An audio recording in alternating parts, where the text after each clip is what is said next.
Samantala, nag-aalala naman si Reyna Michelle na ang tunay na motibo ni Haring Jericho sa pag-ayon na tulungan si Prinsesa Marina ay gusto lang niyang makakuha ng dahilan para maipaghiganti ang pagkamatay ng kanyang ama.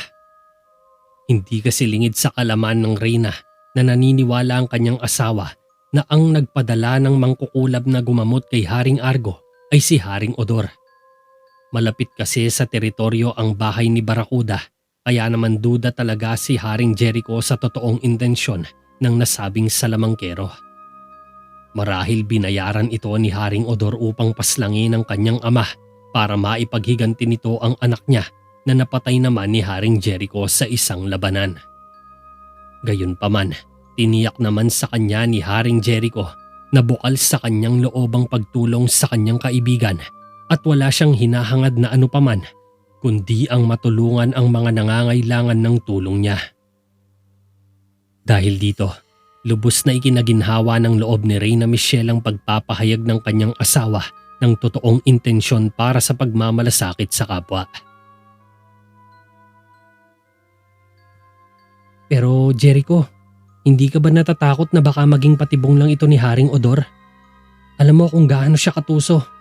Narinig mo kung paano niya winasak ang bayan ni Haring Cesar. Gusto mo pa rin bang tulungan si Prinsesa Marina? Tanong pa ni Reyna Michelle sa asawa habang tinitignan nito ang mapa sa lamesa.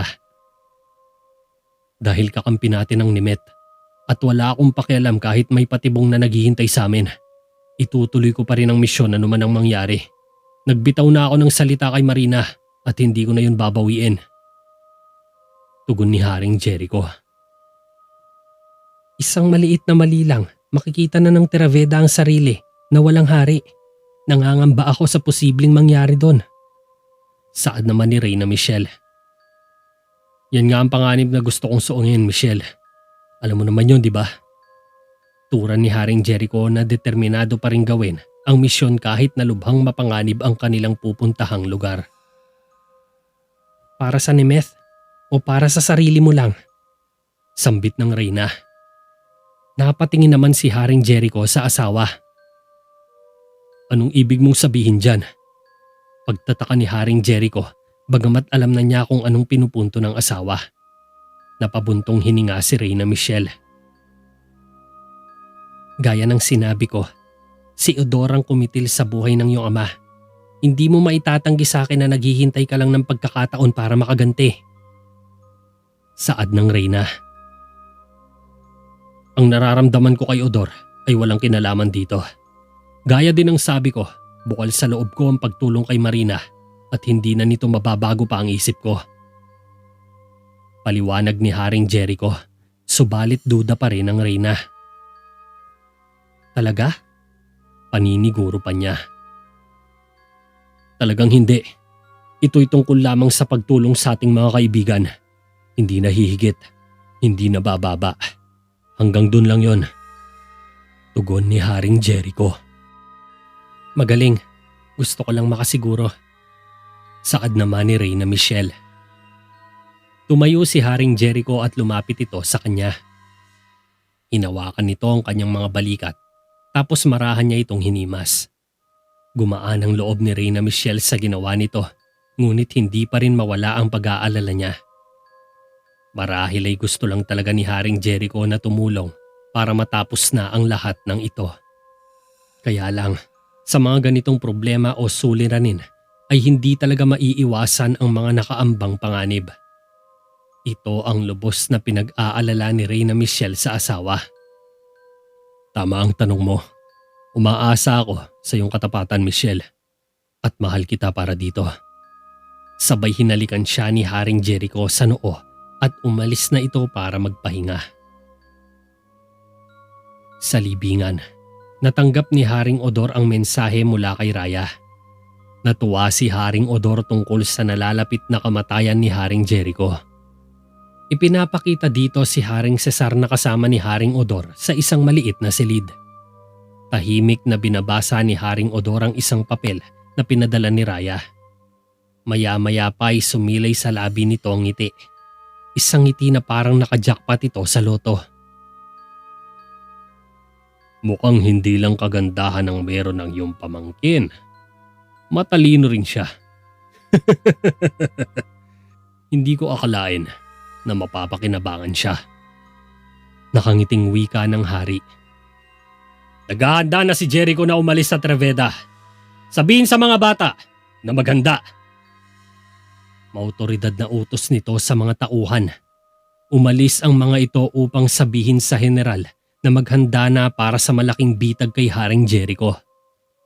Isang libingan na akma para sa isang hari. Isang angkop na pagtatapos sa paglalakbay ni Jericho. Hindi ba napakasaya nito? Nakangisi si Haring Odor kay Haring Cesar na parang baliw. Pinangungunahan mo ang isang marangal na tao sa kanyang kamatayan, Odor. Hindi ka hari. Mas mababa ka pa sa isang karaniwang kriminal! Galit na sigaw ni Haring Cesar. Nainsulto naman si Haring Odor. Isang sampal ang lumipad kay Haring Cesar at dumugo ang ilong nito. Napahawak ito sa kanyang ilong. Si Jericho ang kriminal. Pinatunayan niya yon nung pinatay niya ang aking anak. Kaagad umalis si Haring Odor nang hindi man lang nakareact si Haring Cesar. Namumula ang pisngi nito nang maiwan sa silid na hindi man lang alam ang gagawin. Samantala, gumagawa na naman ng pagtatangkang pagtakas si Prinsesa Marina sa pamamagitan ng pagkuha niya ng susi habang natutulog si Raya sa isang upuan. Hinintay niya munang makatulog si Raya habang siya ay nagkukunwaring nakatulog.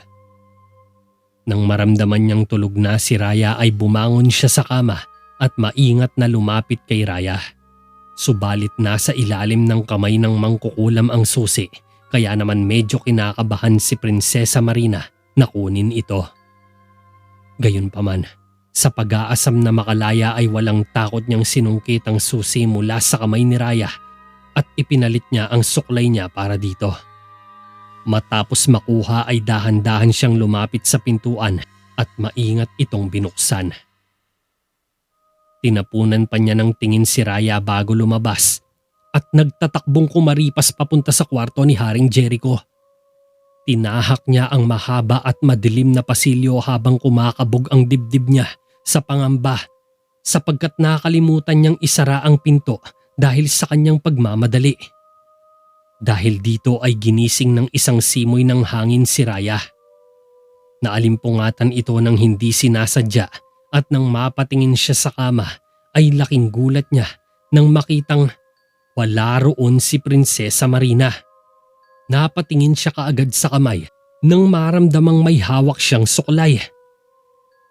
Nanlaki ang mga mata ni Raya nang mapagtantong natakasan siya ni Prinsesa Marina. Hindi!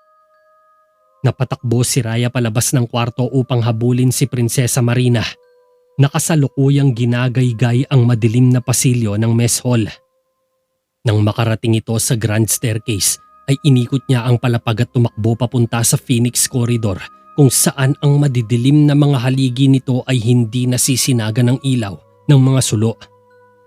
Gayunpaman, nagpatuloy pa rin sa pagtakbo si Prinsesa Marina upang makarating sa silid ni Haring Jericho, subalit lingid sa kanyang kaalaman ay nag-aabang na pala sa kanya sa unahan si Raya na nagtatago lamang sa isa sa mga haligi. Laking gulat ng prinsesa nang harangin siya ni Raya sa kanyang daan. Halos manlamig siya sa takot. May hinahanap ka? Sarcastic na tanong pa ni Raya. Wala. Gusto ko lang naman. Palusot pa ni Prinsesa Marina habang ito'y nanginginig sa takot. Itinuro pa niya ang kabilang pasilyo para mapaniwala si Raya, subalit sa isang kisap mata ay biglang nandilaw ang sklera ng mga mata ni Raya at ang suot na pulseras ni Prinsesa Marina ay kaagad na uminit kasunod na napaso ang kamay nito. Napaluhod sa sakit si Prinsesa Marina nang maramdamang tila nilalapnos ang balat niya sa kamay. Humihigpit din ang kapit ng pulseras sa pulso niya kung saan nagiging daan ito para mahirapan siyang huminga. Dahan-dahang lumapit si Raya habang nakaluhod siya sa sahig. Hindi magawang manlaban ni Prinsesa Marina dahil wala siyang kakayahan sa paggamit ng mahika. Ang tanging nagagawa lang niya ay manginig sa takot. Seryoso ka ba talagang magagawa mong makapunta kay Jericho nang hindi ko nalalaman? Galit na saad ni Raya. Nagkakamali ka. Gusto ko lang… Halos hindi magkaumayaw sa sakit si Prinsesa Marina dahil mas lalo pang pinainit ni Raya ang pulseras na halos magliyab na sa kamay niya bilang parusa sa kanya. Napapaimpit na lang siya sa hapdi at kirot habang nakaluhod kay Raya. Kung ipagkakanulo mo ako ulit, ililibing ko ng buhay ang tiyuhin mo. Naiintindihan mo ba? Pagbabanta ni Raya. Oo. Mangyaring itigil mo na to, pakiusap. Maawa ka sa akin. Pagsusumamo pa ni Prinsesa Marina na halos mapaiyak na dahil sa nararanasang hirap kay Raya. Maya-maya pa ay may naramdamang tao sa likuran si Raya at ito ay papalapit sa kanila. Nataranta si Raya kaya agad niyang pinawalang bisa ang spell sa bracelet. Ayos lang ba ang lahat? Boses ni Reyna Michelle na nagtataka nang makita silang tila may pinag-aawayan. Bumangon ka. Dahan-dahan lang ngunit huwag kang magkakamali. Alalahanin mo ang sinabi ko sa'yo. Sabay inakay patayo ni Raya si Prinsesa Marina at humarap sila kay Reyna Michelle. Nasaan yung matanda si Raya kaya naman naikukubli nito ang totoong itsura sa likod ng kanyang nakakaawang postura. Ngunit ang bisa ng spell ay panandalian lamang na tumatagal ng ilang oras. Kaya naman hindi sila maaaring magtagal sa pakikipag-usap sa Reyna sapagkat anumang oras ay mawawalan ng bisa ang aging spell ni Raya at maaari siyang mabuko. Medyo nahihilo lang ang prinsesa. Nagpahangin lang kami sa labas. Nakangiting paliwanag ni Manang Celia. Sana bumuti na ang pakiramdam mo ngayon. Wika naman ni Reyna Michelle kay Prinsesa Marina.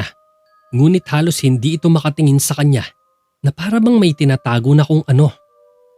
Tinatakpan ng isang kamay ni Manang Celia ang pulseras para hindi makita ng Reyna. Medyo bumubuti na rin. Salamat. Maiksing wika ng prinsesa. Ngunit kapansin-pansin ang panginginig nito. Hindi na namin kayo aabalahin pa, mahal na ginang. Magandang gabi po sa inyo. Paalam ni Manang Celia. Magandang gabi rin. Sagot naman ng Reyna. Inakay na kaagad ni Manang Celia pabalik sa silid ang prinsesa.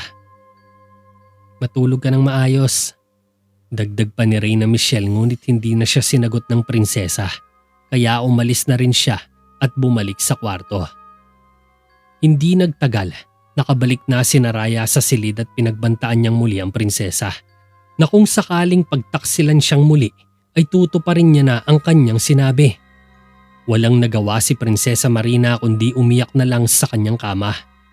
Kahit nasa loob na siya ng taong makakatulong sa kanya, pakiramdam niya'y nakatali pa rin siya sa mga kadena. Kinaumagahan, sinubukang bigyang babala ni Javier si Haring Jericho na may hindi tama sa nangyayari. Ngunit tinapon lamang ni Haring Jericho na parang trapo ang kanyang mga pagdududa at ang kanilang grupo ay nakatakda pa ring umalis ayon sa plano. Gayunpaman, nagpatuloy pa rin si Javier sa pagkukumbinsi niya sa hari. Jericho, teka, makinig ka sa akin. Pinahinto ni Javier si Haring Jericho habang tinatahak nila ang Phoenix Corridor kung saan dito sa bahaging ito nasa kote ni Raya si Prinsesa Marina habang ito ay tumatakas kagabi. Ano na naman ba to? Iritang sabi ni Haring Jericho. Makinig ka. Ang misyon na ito, saad ni Javier. Masyadong delikado kaya hindi na ako dapat pumunta, tama? Pagdudugtong pa ni Haring Jericho. Oo, Pareho pala tayo ng iniisip eh. Kaya bakit tayo mong makinig sa akin? Pagrereklamo ni Javier. Hindi. Iniisip ko na dahil yun mismo ang palagi mong sinasabi. Ngunit nandito pa rin ako. May 2 paa, 2 braso at kumpleto ang mga ngipin. Patuloy na naglakad si Haring Jericho papunta sa grand staircase. Nakakatuwa ang pakiramdam na parang may kulang sa atin. Isang bagay na di natin alam. Makahulog ang sabi ni Javier. Umikot lang ang mga mata ni Haring Jericho dahil mag-uumpisa na naman ito sa paglilita niya tungkol sa masasamang mangyayari sa kanila sa paglalakbay. Pero hindi mo naman masabi kung ano talaga. Mahilig ka lang kasi manghula. Sabi pa nito kay Javier. Hindi naman sa ganun. Parang kakaiba lang kasi ang pakiramdam ko. Sagot ng binata. Ngunit hindi pa niya matukoy kung ano bang bagay ang gumugulo sa kanya. Puro lang ito hinala na walang kaakibat na pruweba. Hindi. Saad ni Haring Jericho na bumababa sa hagdan. Siguro dapat nating ipagpaliban ang misyon. Hanggang sa meron tayong makuhang isang matibay na basihan na nagtatago lang talaga si Haring Cesar sa kagubatan. Kapag meron na tayong nakuhang ganun, tsaka natin ituloy ang misyon. Ano sa palagay mo? Mungkahi pa ni Javier. Bumaling sa kanya si Haring Jericho. Ba't gusto mo yatang sabihin kay Prinsesa Marina na nagpasya tayong hayaan ng kanyang tsuhi na mamatay dahil meron kang isang nakakatuwang pakiramdam? Hindi ko akalaing ganyan ka magbigay ng suwestyon mo. Nakakabaliw ka, Javier. Sarkastikong sabi ni Haring Jericho, sabay tinalikuran si Javier na hindi nakaimik. Hindi nagtagal, sinundan rin ni Javier si Haring Jericho na palabas ng kastilyo. Pagdating sa plaza ay makikita ang lahat na nakahanda na sa pag-alis sa Terraveda para sa susuunging misyon. Makikitang tinutulungan ni Nicolas si Manang Celia na sumakay ng kabayo habang si Prinsesa Marina naman ay matalim lang na nakatitig sa matanda dahil alam niyang nagkukunwari lamang itong mahina. Makalipas ang ilang sandali ay nagpasya na silang umalis upang mas maagang makarating sa hangganan. Binagtas nila ang gubat ng Geldref kung saan matapos maakyat ang isang bundok ay huminto sila para magpahinga. Higit 3 oras ang ginugol nila sa pagtawid sa bundok dahil may katarikan ito at medyo malambot pa ang lupa kaya nahirapang makaakyat ang mga kabayo nila. Tinulungan ni Javier si Prinsesa Marina na bumaba mula sa kanyang kabayo at napansin ang marka ng paso sa kanyang pulso mula sa matanding pasakit ng bracelet ni Raya sa kanya. Saan mo nakuha yan? Pagtataka ni Javier. Ginapos ako ng mga tauhan ni Odor bago ako makatakas. Pagsisinungaling ng prinsesa nang lumapit sa kanila si Manang Celia na nakita ang pag-uusap nila. Pasensya na pero hindi ko narinig na binanggit mo yon. Medyo nahalata ni Javier na may kung anong mali kay Prinsesa Marina, lalo na't kung paano siya titigan ng matanda. Yung takot sa mga mata niya ang nagsasabing may kakaiba talagang nangyayari sa pagitan ng dalawa. Bukod dito, naaalala niya ang pagsuri sa kanya ni Mang Rigor at napatunayang wala siyang ganoong pinsala mula nang dumating sila sa Terraveda maliban sa pagod sa biyahe. Ito'y isang napakasakit na alaala. Naniniwala ako na mas gugustuhin niyang huwag na lang itong pag-usapan kung maaari lang sana. Sabay nilayo ni Manang Celia si Prinsesa Marina mula kay Javier na medyo nagdududa. Siyempre, naintindihan ko. Hinatid lang ng tanaw ni Javier ang dalawa habang lumalayo sa kanya. Nilapitan siya ng tiyuhin at nakiusap itong samahan siya sa batis upang umigib ng tubig. Habang kumukuha sila ng tubig ng tiyuhin ay dito na niya sinabi ang gumugulo sa isipan niya. Hindi ito makatwiran. Sinabi ni Marina kay Jericho na sila ay nakatakas. Wala siyang sinabi na kung anumang pagbihag sa kanya. Saan niya nakuha ang pinsalang yon? Mas lalong lumalakas ang pagdududa ni Javier na may hindi tama sa mga nangyayari. Imposible naman na basta na lang napaso ang prinsesa dahil ito'y mahina. Nagdurusa lang siya sa paghihiwalay nilang magtsuhin. Kaya wag mo nang alalahanin pa ito. Saad ng tsuhin. Sinasabi mo bang isa lamang itong maliit na detalye na dapat paniwalaan base sa iyong obserbasyon? Sambit ni Javier kay Mang Rigor nang maayabot niya ang praska. Kung ganon, bakit pa siya magsisinungaling? Tanong naman ni Mang Rigor. Dahil ayaw niyang malaman ko kung papaano niya talaga nakuha ang paso na yun sa pulso, tiyo. May hindi tama dito. Giit ni Javier. Napabuntong hininga na lamang ang matanda sa kakulitan ng pamangkin. Kailangan nating maabot ang hangganan pagsapit ng gabi. Umalis na tayo. Sigaw naman ni Haring Jericho, kaya lahat sila ay sumakay na ng kabayo. Pinangunahan muli ni Haring Jericho ang paglalakbay hanggang malagpasan nila ang ikalawang bundok. Sa paanan nito ay may nadaanan silang isang abandonadong dambana at mula dito ay nagpasya si Haring Jericho na magpalipas ng gabi. Sa loob mismo ng dambana gumawa ng kampo ang grupo para ligtas sila sa anumang panganib ng hayop sa labas. Sa likod ng gumuhong pader ay muling tinanong ni Javier si Haring Jericho kung sigurado ba ito na ginagawa nila ang tama.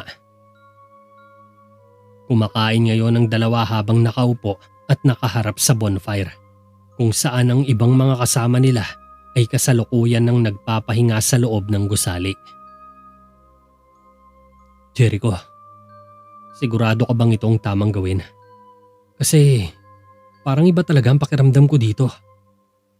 Saad ni Javier. Alam ko na.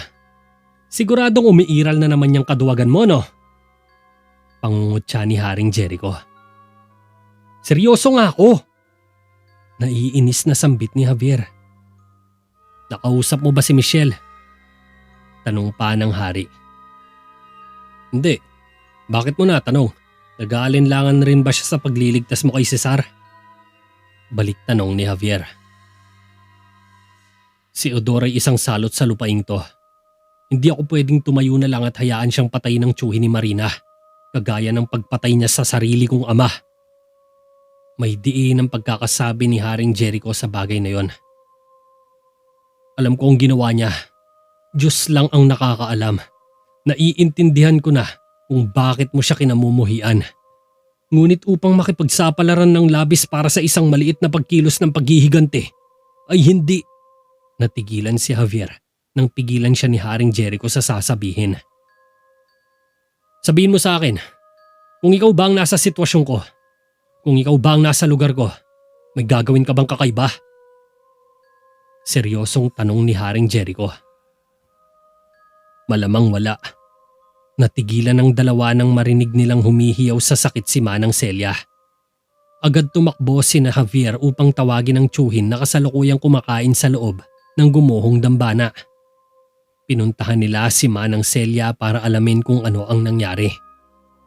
Napapaluhod na sa sakit si Manang Celia dahil unti-unti nang nawawalan ng bisa ang aging spell. Tiyo, dalian mo. Kailangan mo siyang tignan. Taghoy ni Javier nang makitang tila masamang pakiramdam ni Manang Celia. Inakay niya agad ang matanda papasok sa loob ng dambana. Matapos nito ay pinaupo nila si Manang Celia sa isang malapad na tabletang bato. Ayos lang, huminga ka lang. Ayan, ganyan nga. Utos ni Mang Rigor kay Manang Celia na patuloy na lumalalim ang paghinga dahil pilit niyang pinipigilan ng sariling manatili sa anyong matanda. Hinihimas ito ng marahan ni Mang Rigor sa likod para bumuti ang paghinga niya. Ayos lang naman ako. Ani Manang Celia. Nagmungkahi si Mang Rigor na tignan siya sa pamamagitan ng kanyang pulso, ngunit nag-atubili itong payagan silang suriin siya.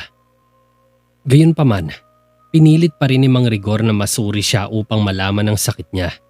At dahil nga sa kanya na nakatingin ang lahat, walang nagawa si Manang Celia kundi sumang-ayon na lamang. Agad chinek ni Mang Rigor si Manang Celia. Pinulsukan niya ito pagkatapos ay hinawakan ng kanyang noo.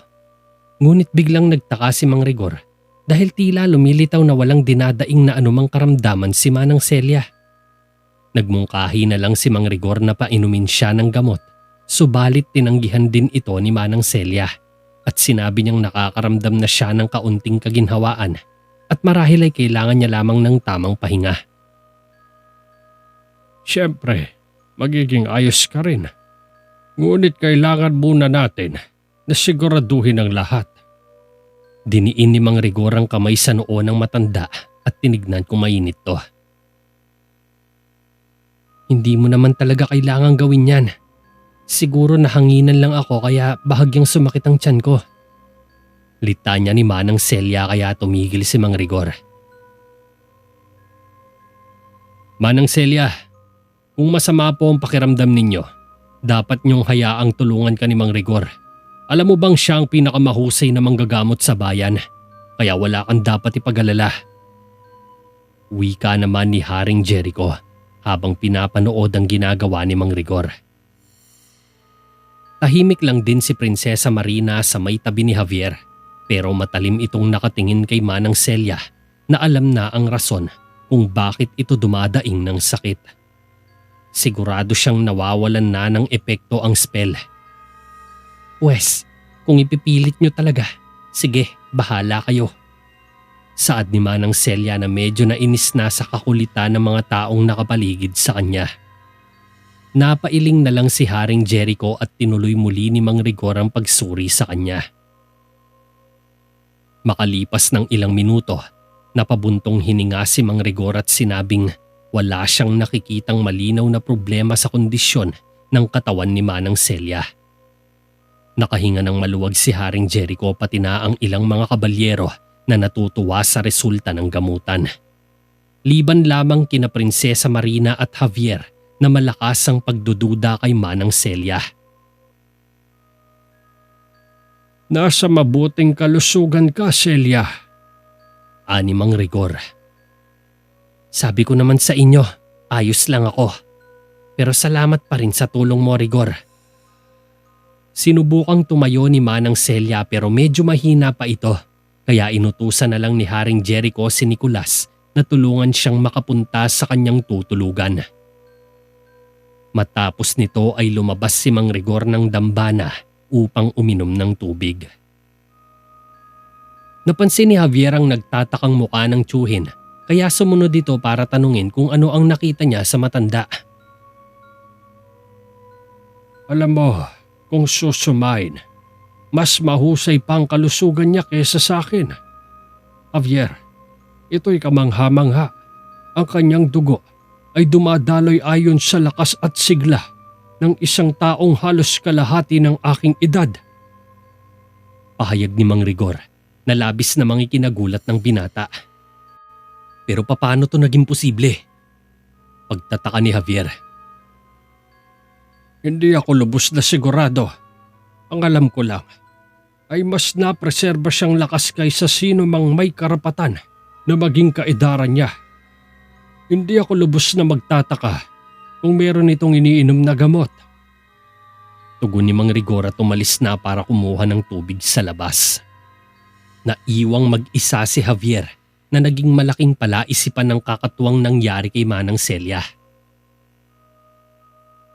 Kinaumagahan ay lumabas ng kampo si Prinsesa Marina matapos sabihin kay Manang Celia na kailangan niyang maghugas sa ilog. Dito ka lang, wala kang pupuntahan, maliwanag ba? Sabay hinawakan niya sa kamay ang prinsesa. Malakas ang kutob ni Manang Celia na pupuslit ito para kausapin si Haring Jericho upang maisuplong nito na siya si Raya. Kailangan ko nga lang maghugas, ano ba? Tinabig ni Prinsesa Marina ang kamay ni Manang Celia. Napatingin sa kanilang ilang kabalyero kaya naging mahinahon si Manang Celia at muling nilapitan si Prinsesa Marina. Kailangan ko bang ipaalala sa iyo kung anong kapalaran ang naghihintay sa iyong tiyuhin kung susubukan mo uling gumawa ng anumang kalokohan? Bulong ni Manang Celia kaya natakot ng bahagya si Prinsesa Marina. Kailangan ko lang naman talagang maghugas. Iyon lang. Mahinahong sabi ng prinsesa. Napabuntong hininga si Manang Celia at dahil sa ayaw niyang makakuha pa ito ng atensyon ay pinayagan niyang makaalis ang prinsesa. "Huwag kang magtatagal." Bilin pa ni Manang Celia habang hinahatid ng tingin si Prinsesa Marina na mabagal lang na naglalakad patungo sa batis. Nasa ibabaw ng burol si Haring Jericho at tahimik na nag-iisip. Lumapit si Nicolas sa kanya upang iulat ang isang balita na ang malalaking pangkat ng mga tauhan ni Haring Odor ay namataan sa labas lamang ng hangganan at nagmungkahi ito na manatili muna sila sa kanilang kinaroroonan hanggang makalampas ang mga kalaban. Ngunit pinagwalang bisa ni Haring Jericho ang aalalahanin ni Nicolas at sinabing tutuloy pa rin sila kahit na anong mangyari. Ngayong umaaligid na ang mga kaaway sa kanilang lupain ay dapat lang silang magmadali upang maunahan ang mga ito sa pagtungtun kay Haring Cesar. Kung mananatili pa sila sa campsite ay hindi malayong maunahan sila at tiyak na gagamiting bihag ni Haring Odor si Haring Cesar laban sa kanya para mapasuko siya. "Mahal na hari, mas makakabuti siguro kung ihintay nating makadaan ang mga kaaway bago tayo magpatuloy sa libingan. Nangangamba lamang po ako sa pwedeng mangyari oras na makasalubong nila tayo." Ani Nicolas. "Nakita mo ba silang pumasok sa ating lupain?" Tanong pa ni Haring Jericho kay Nicolas. "Hindi pa po, kamahalan. Malamang ay iniikot lang nila ang paligid ng hangganan para makasigurong hindi tayo lalabas sa ating lungga. Umaahon sila ng malaking bilang at mukhang kasama din nila ang mga Sakson. Ayon na rin sa kanilang mga kasuotan." Sagot naman ni Nicolas. "Mga Sakson? Anong ibig sabihin nito? Hinahanap din ni Raya si Cesar? Pero bakit?" Pagtataka ni Haring Jericho. "Hindi po ako sigurado, pero sa tingin ko gagamitin itong pain laban sa inyo.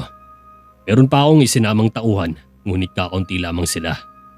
Kung sakaling makita nila tayo, maaari tayong maipit sa gitna. Hindi ba't isang katalinuhan ang manatili muna rito?" Saad ni Nicolas. "Hindi pa rin yan magiging mainam. Ang oras ay parang isang luho ngunit wala tayo. Ganun pa man, ganun pa rin ang ating gagawin. Tuloy tayo." Tugon ni Haring Jericho. "Maganda ang depensa natin kung mananatili tayo. At bukod doon, maaari pa tayong makahingi ng karagdagang tauhan para umalalay sa atin. Ngunit kung lalabas tayo, anumang oras ay pwede nating makasalubong ang mga kalaban at maaaring sila..." Napahinto si Nicolas. "Tutuloy tayo. Maghanda sa pag-alis." Mautoridad na utos ni Haring Jericho at tinalikuran na si Nicolas. Walang nagawa si Nicolas kundi sumunod sa hari. Kahit na alam niya na isang kalokohan lamang ang kanilang gagawin.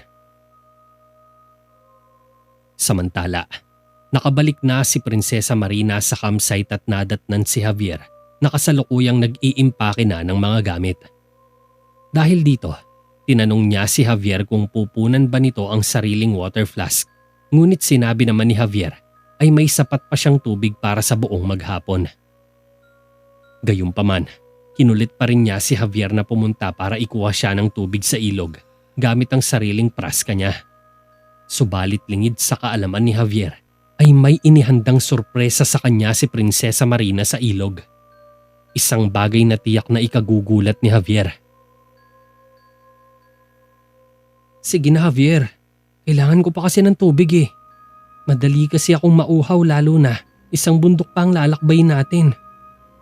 Pangungulit pa ni Prinsesa Marina kay Javier. "Di na kailangan. Oh, eto, kunin mo na lang ang akin. Puno pa ito eh." Sabay inabot nito ang sariling praska. "Pero mas gusto ko tong akin. Ito na lang ang lagyan mo kung ayos lang sa'yo." Wika ni Prinsesa Marina. Biglang dumating si Manang Celia, ngunit hindi ito makalapit dahil nasa tabi ng prinsesa si Javier. Gayunpaman, napansin niyang tila may kakaibang ikinikilo si Prinsesa Marina habang inaabot kay Javier ang sariling praska. Alam niyang kakagaling lang nito sa ilog, kaya imposibleng hindi pa niya naisip na kumuha ng tubig. Naghinala tuloy si Manang Celia na baka may ibang pinaplano si Prinsesa Marina. Naisip niyang maganda ngang gamitin si Javier para hindi mahalata sa mga lihim na pagtatangka. Nako, hindi naman. Kinuha ni Javier ang water flask. Salamat. Sabay ngiti ng prinsesa. Pero napansin niyang pinagmamasdan pala sila ni Manang Celia mula sa loob ng gumuhong dambana. Kaya agad siyang napaakto ng normal upang hindi mapansin ni Manang Celia ang kanyang pinaplano.